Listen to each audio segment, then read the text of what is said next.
Assalamualaikum warahmatullahi wabarakatuh.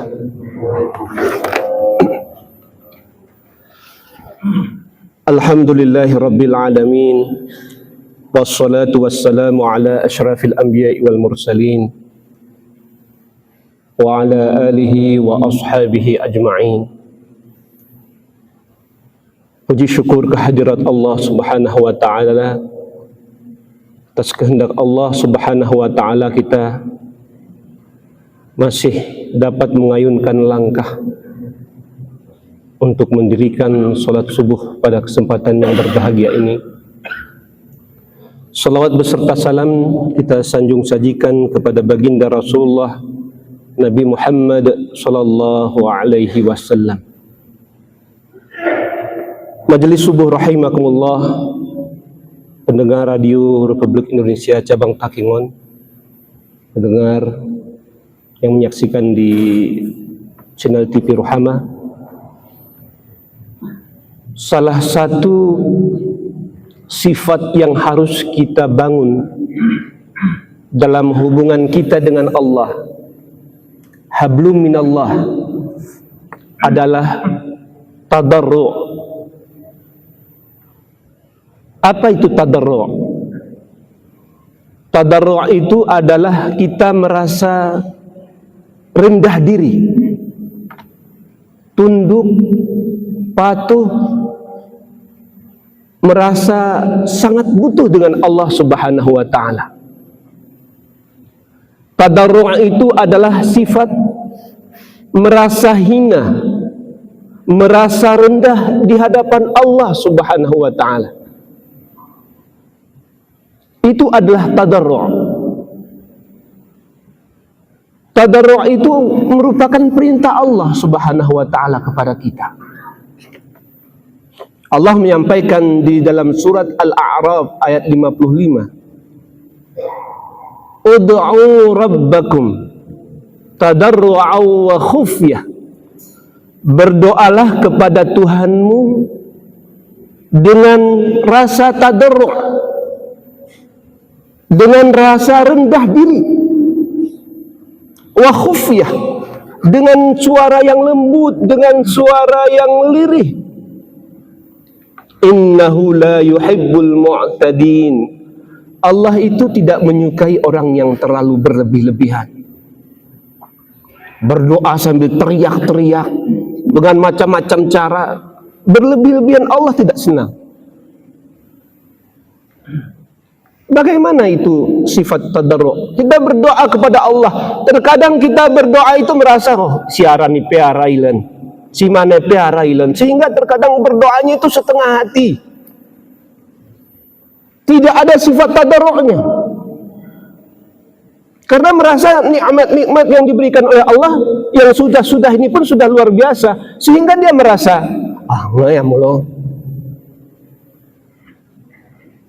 Baru dia ketika datang musibah, baru dia, itu pun belum tentu dia bertadarru', karena dia tidak membiasakan diri ketika dalam keadaan lapang, tidak membiasakan diri bertadarru'. Sehingga ketika dia berada dalam keadaan sempit pun dia susah untuk bertadarru'. Kenapa? Karena hatinya sudah keras. Orang yang tidak bertadarru' itu sebagai bukti bahwa hatinya itu keras. Itu Allah yang berfirman dalam surat Al-An'am ayat 43. Falaula idza jaa ba'suna tadarra'u walakin qasat qulubukum. Mengapa ketika datang musibah dari kami mereka tidak bertadarru'? Mereka tidak menundukkan diri kepada Allah, berharap hanya kepada Allah, tidak ada harapan selain Allah. Walakin qasat qulubukum, tapi malah hatinya keras. Itu sebagai bukti bahwa orang yang tidak mampu bertadarru' itu sebagai bukti hatinya itu sudah mengeras, sudah merasa lebih hebat, sudah merasa tidak butuh kepada Allah subhanahu wa ta'ala. Atau mungkin na'udzubillah dia sudah syirik, Ada yang dibutuhkannya selain Allah, yang dia anggap itu dapat memberikan manfaat dan dapat menolak madarat. Dalam hadis riwayat Baihaqi, Rasulullah menyampaikan, innallaha idza ahabba 'abdan ibtalahu. Sesungguhnya Allah Subhanahu wa ta'ala apabila dia mencintai hambanya, dia akan menguji hambanya tersebut. Hana kati kita dor geh musibah, arah suju geh bulu sumiyang karena galak katin Tuhan. Ibtalahu liyasma'a tadarru'ahu.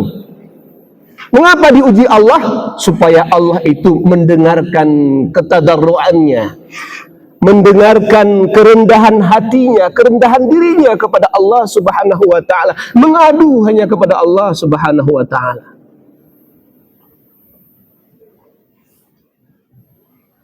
Nabi Ayub alaihi salam, seperti yang telah kita sampaikan, kurang lebih 18 tahun ditimpa oleh penyakit, tidak pernah meminta kepada Allah, ya Allah sembuhkanlah penyakitku ini. Beliau tidak meminta demikian.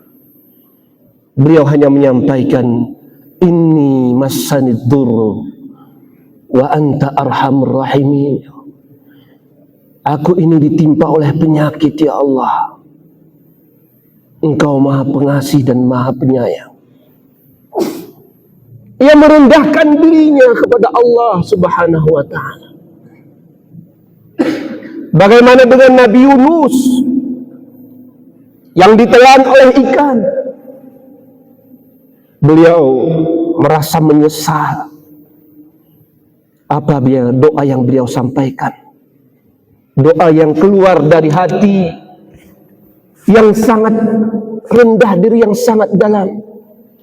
La ilaha illa anta subhanaka inni kuntu minadh dhalimin. Tiada Tuhan selain Engkau, ya Allah. Inni kuntu, sesungguhnya aku termasuk orang-orang yang zalim. Ini sebagai bentuk pengakuan Nabi Yunus atas kesalahannya.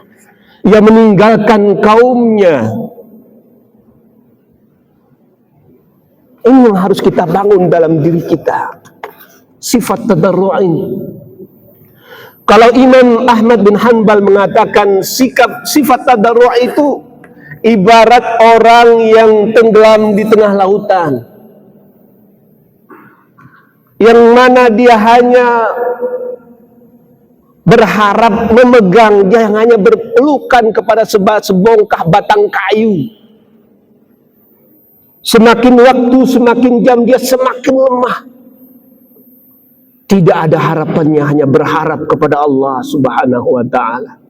Memohon kepada Allah agar Allah memberikan bantuannya dengan mengutus siapapun yang lewat yang akan membantu mereka. Majelis subuh rahimakumullah. Mari kita tanamkan, kita hadirkan sifat tadarru' dalam diri kita untuk mempererat, mendekatkan diri kita kepada Allah, dan juga untuk menjauhkan kesombongan dari kita, dari diri kita ini. Mudah-mudahan bermanfaat untuk kami pribadi dan kita semuanya. Mohon maaf atas segala kekurangan. Wallahu muwafiq ila aqwamit thariq. Assalamualaikum warahmatullahi wabarakatuh.